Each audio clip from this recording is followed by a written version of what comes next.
E aí, pessoal, hoje nós viemos falar sobre o caso do ator Jeff Machado.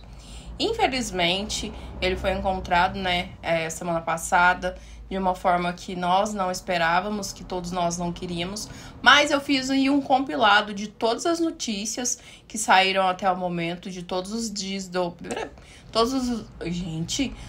desdobramentos do caso pra gente comentar aqui. Vou começar fazendo um resumão de tudo que aconteceu. E assim, provavelmente esse vídeo meu vai estar desatualizado, porque toda hora tá saindo coisas sobre o assunto. A polícia ainda não tem exatamente a conclusão, mas já tá assim, 99,9% encaminhado.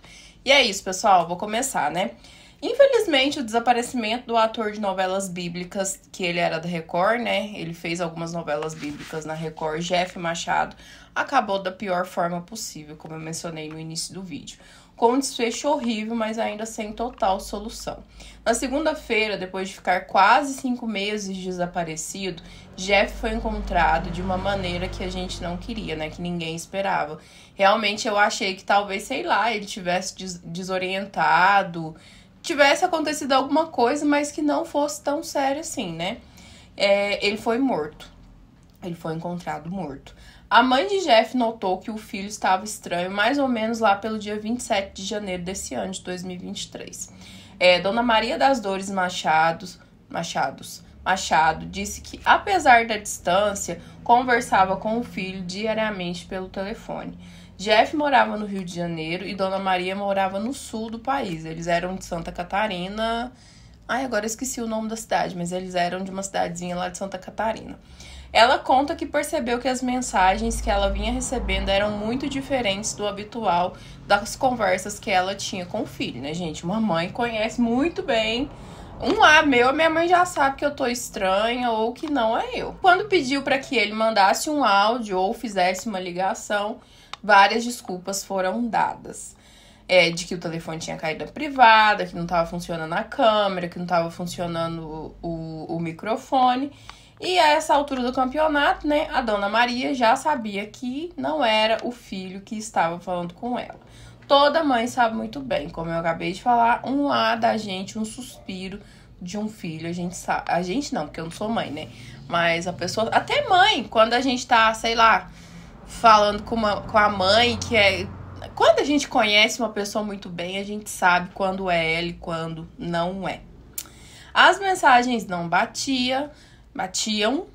As mensagens não batiam e no dia 31 de janeiro a ONG Indefesos começou a receber ligações de cães perdidos, da raça Satter, perdidos ali pela região do bairro, desorientados e abandonados no bairro da Paciência. Neste dia conseguiram resgatar 2 cães e no dia 6 de fevereiro mais 3 cães foram encontrados na rua e a responsável pela ONG fez uma denúncia pelo abandono no dia 6 de fevereiro, Jeff era apaixonado por cachorros, ele tinha 8 cães da raça Satter. Eles são muito parecidos com o Border Collie, mas não são diferentes. E ele dizia que os cães, essa raça em específico, era a versão dele em cachorro, essa raça Satter, Então ele tinha 8 cães da raça Satter. Infelizmente, uma das cadelas havia sido atropelada. E após a moça que encontrou esses cães conseguir contato com uma criadora dessa raça, descobriu-se que, na verdade, essa criadora era amiga do Jefferson e que ela vinha em contato com o Jefferson tinha quase 2 anos já, porque ele pensava em comprar outro cachorro dessa raça. Mas, por conta disso também, muitas coisas puderam ser resolvidas no assunto. E com isso, como encontraram essa moça aí, ela é veterinária e criadora dessa raça, descobriu-se também que é uma raça restrita, um cachorro restrito no Brasil.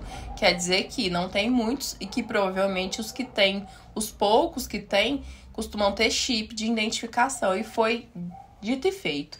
Quando o pessoal da ONG aí, a veterinária, tentou localizar o chip, descobriu-se de imediato que os cães eram do Jeff Machado. Em um primeiro momento, foi ela que tentou contato com o Jeff por telefone, e ela achou muito estranho, porque ele começou com uma história esquisita, que não fazia muito sentido, e na verdade já não era mais ele, né? A pessoa que se passou por ele disse que estava viajando a trabalho e que havia deixado os cães com uma amiga e se mostrou desesperado quando foi avisado que os cachorros estavam na rua.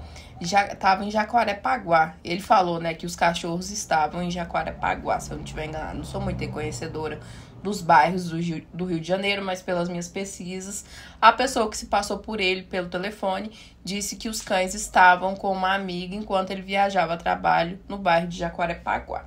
E se mostrou muito apavorado quando ela contou que os cães estavam sendo encontrados abandonados na rua. Ao longo dos dias, ele não deu nenhum retorno sobre o paradeiro deles.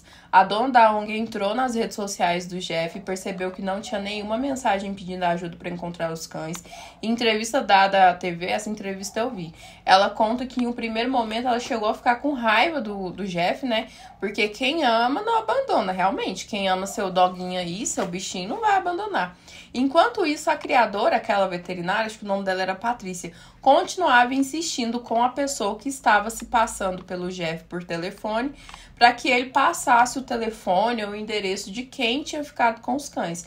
E ele só estava enrolando ela, né? Mas depois de muita pressão e insistência, ele acabou passando um telefone que disse ser do namorado dessa amiga. E de novo, gente, sem mensagens de áudio e sem ligações. Se fosse realmente o Jeff, ele teria desesperadamente, pelo menos, ligado para saber o que estava acontecendo, né? Esse rapaz que ligou para a criadora e falou que conheceu o Jefferson na praia de Abricó e que ele tinha falado sobre um cachorro muito doente, perguntou se sabiam de um lugar onde pudessem abandoná-lo. Outra história que não faz nenhum sentido, porque ele era apaixonado pelos cachorrinhos dele, então, assim, todo mundo sabia que jamais ele abandonaria o cachorrinho dele só por estar doente ou de qualquer outra forma. E esse cara falou pra Patrícia que eles tinham combinado um encontro próximo à igreja em Santa Cruz, e quando o Jefferson chegou, ao invés de um cachorro, ele estava com 8 cachorros. Ele disse que o Jefferson tinha combinado com ele de abandonar um cachorro, que quando ele chegou lá, na verdade, ele estaria com 8 cães. Não fazia nenhum sentido, levando em consideração o amor que o Jefferson tinha pelos bichinhos. E a essa altura também, a criadora, a amiga dele, já começou a desconfiar que aquela história não tinha nem pé nem cabeça e decidiu entrar em contato com a família de Jeff.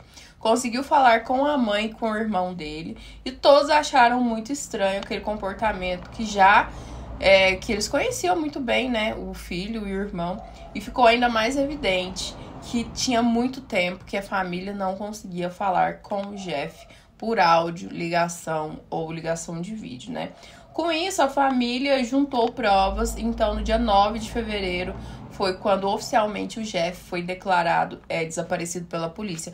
A família dele juntou provas, foi ao Rio de Janeiro e conseguiram formalizar essa denúncia, se não me engano, na delegacia de Jacarepaguá. Nesse meio tempo, a família e a polícia ficou tentando encontrar Jeff de toda maneira, né? Dona Maria, que é a mãe do Jeff, pediu ajuda nas redes sociais. Alguns programas de TV chegaram a fazer entrevista com ela e ela ainda tinha esperança de encontrar o filho vivo, mas o tempo passava e nada, não se tinha nenhuma notícia do paradeiro dele.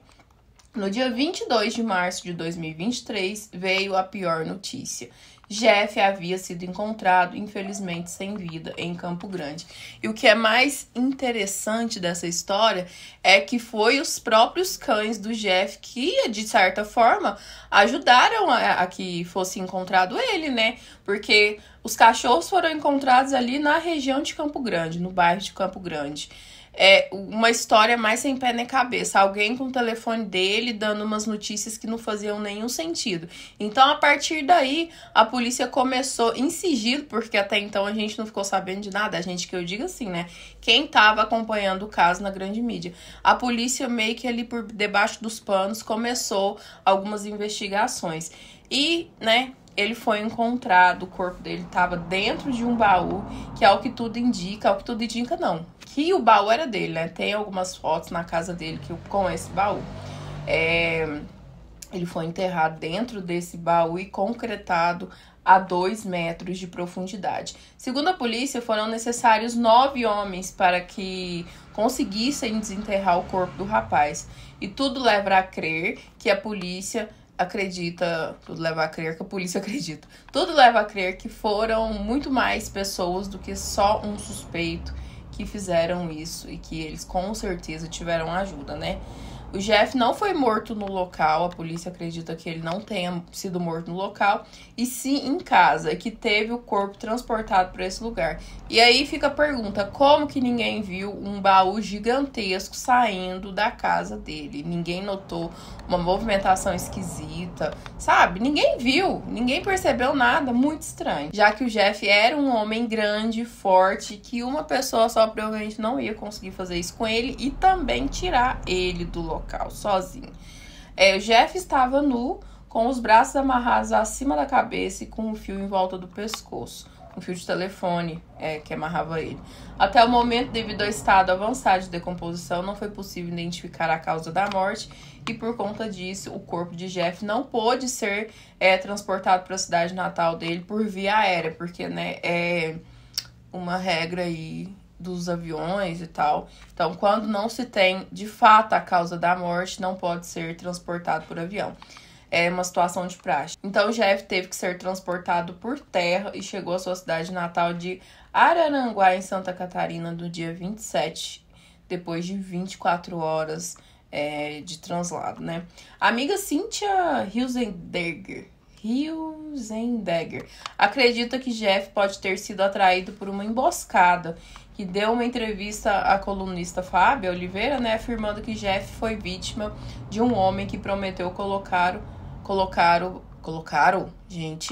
de um homem que prometeu colocá-lo para fazer uma ponta na Globo. E ela disse assim, ó, o Jefferson não tinha inimigos, mas ele teve um falso amigo que foi o Bruno, que tinha interesse no Jefferson. E ele também trabalhava com produção de teatro, novela e essas coisas. Ele dizia ao Jefferson que trabalhava na Globo e que arranjaria uma ponta para ele lá. A gente acredita que foi uma reunião de trabalho na casa do Jefferson e que ele foi assassinado, disse a Cynthia. E realmente, né, notícias recentes dizem que esse tal de Bruno realmente trabalhou na Globo até o ano de 2018, mas a gente sabe que a Globo não comenta casos assim, e eles só disseram que ele trabalhou realmente lá até o ano de 2018. Apesar de ainda não ter certeza da causa da morte, a polícia acredita que Jeff foi estrangulado ou asfixiado. Além dos fios que amarravam Jeff, ele também tinha um pano na boca. E aqui também outra fonte disse, ele ficou anos estudando, mas ele caiu na conversa e de repente de pessoas que prometeram trabalho naquela emissora. Eu acho que quem disse isso foi a mãe dele. Ele acreditou nesses falsos amigos que o induziram a acreditar que ia conseguir, inclusive pegando dinheiro dele. Ele foi enganado, totalmente enganado. Morreu pensando que ia entrar na Globo. Me parece que o Jefferson pagou 20 mil reais para esse cara e quando ele percebeu que estava sendo enganado, ele pediu o dinheiro de volta e acabou recebendo só 2 mil de volta. No dia 24 de março, o advogado da família afirmou que o principal suspeito, no caso o Bruno, né, era esse amigo do ator que Cynthia cita, e já que o terreno onde o Jefferson foi encontrado estava em nome dele, ele alugava esse terreno, e ele ficou com a chave do carro, com o cartão do banco e com uma procuração assinada pelo Jefferson para que pudesse vender a casa dele. Isso foi muito anormal. Esse mesmo homem foi quem disse à polícia que Jefferson... Aliás, a polícia não. Esse mesmo homem foi quem disse à família que o Jefferson estaria em São Paulo em uma viagem de trabalho. História que não batia, já que Jefferson jamais abandonaria os cachorros e deixaria de ter contato com a mãe. E também, se ele estava em uma viagem a trabalho, por que ele assinaria uma procuração para o cara vender a casa e deixaria o carro para ele, né? Não faz sentido nenhum. É uma história mais sem pé nem cabeça. Quando a família foi para o Rio de Janeiro para registrar o desaparecimento dele... Ele, no caso Bruno, disse, não, o Jefferson deixou tudo comigo, entrou em um carro e disse que era para lavar e vender o carro dele, a casa. E foi uma conversa mais sem pé nem cabeça, né? Porque se ele realmente tinha intenção de vender o carro e a casa, por que ele não pediu para outra pessoa da família, no caso o irmão ou a mãe dele? Então, assim, né? Nada fazia sentido na história que o Bruno contava. Aí, com isso que ele disse, né, foi descoberto que esse tal de Bruno foi a última pessoa que esteve com o Jefferson ainda com vida. E eles tiveram ainda mais certeza que ele estava, sim, envolvido no assassinato. Jeff até teria falado para Cíntia que estava incomodado com o jeito que Bruno estava se aproximando dele. Ele disse assim para Cíntia: ele me disse que o rapaz frequentava a casa dele e ficava deslumbrado com os pertences e parecia ter inveja dele. Então, né, tudo indica que realmente ele foi vítima de uma emboscada. O principal suspeito do crime que se aproximou há alguns anos de Jeff, a partir de uma proposta de emprego melhor, se apresentava como produtor e fotógrafo, e nessa semana foi alvo de uma operação da polícia de busca e apreensão na casa dele, mas até então, segundo registros, nada foi encontrado. A polícia suspeita do envolvimento de 3 homens no assassinato até então. Entre eles, o produtor de televisão que era amigo do Jefferson, esse tal de Bruno, que era inquilino da casa onde o baú e o corpo foram encontrados, o namorado desse produtor e um pai de santo. Alguns dos cachorrinhos sobreviventes de Jefferson já foram adotados. O irmão de Jefferson, Diogo, foi até o Rio de Janeiro e autorizou a adoção responsável dos cachorrinhos. E os novos tutores fizeram uma homenagem ao artista nas redes sociais. No sábado, no caso, que eles fizeram isso. Um dos bichinhos apareceu ao lado de uma placa que estava escrito: Jeff Machado, descansa em paz. Outro cão teve uma foto registrada com uma legenda inserida no Instagram: você viverá para sempre em nós. A página do Instagram de Jeff que ele mantinha para os bichinhos, né? Também tem sido atualizada pela amiga dele, a Cíntia, que tem que disse que quer continuar honrando o amigo e que o amor que ele tinha pelos animais, o amor que ele tinha pela vida, a paixão, a intensidade com que ele fazia as coisas nunca será esquecida. Os cães têm nomes de astros da MPB: Tim Maia, Nando Reis, Elis Regina, Cazuza, Vinícius de Moraes, Rita Lee, Caetano Veloso, Gilberto Gil. Infelizmente, o Gilberto Gil ainda não foi encontrado e 2 cães morreram, né? Eles foram, infelizmente, atropelados. E o meu cãozinho acabou de entrar aqui. Luna, vem cá. Aqui, ó. Ai, gente... é isso, né? Infelizmente, o Jefferson foi encontrado morto. A polícia já tem evidências de quem provavelmente matou ele, mas o caso ainda não foi totalmente esclarecido. Eles trabalham com a hipótese de inveja, extorsão e golpe. Infelizmente, é o que aconteceu. E se você souber mais informações sobre esse caso, deixa aí na caixinha de comentários. Eu vou acompanhando também. Se tiver alguma coisa assim, nossa, meu Deus, muito revolutiva, eu volto com outro vídeo aqui pra vocês. E é isso, não se esqueçam de se inscrever aqui no canal, de dar um like, me seguir em todas as redes sociais. Até mais, tchau!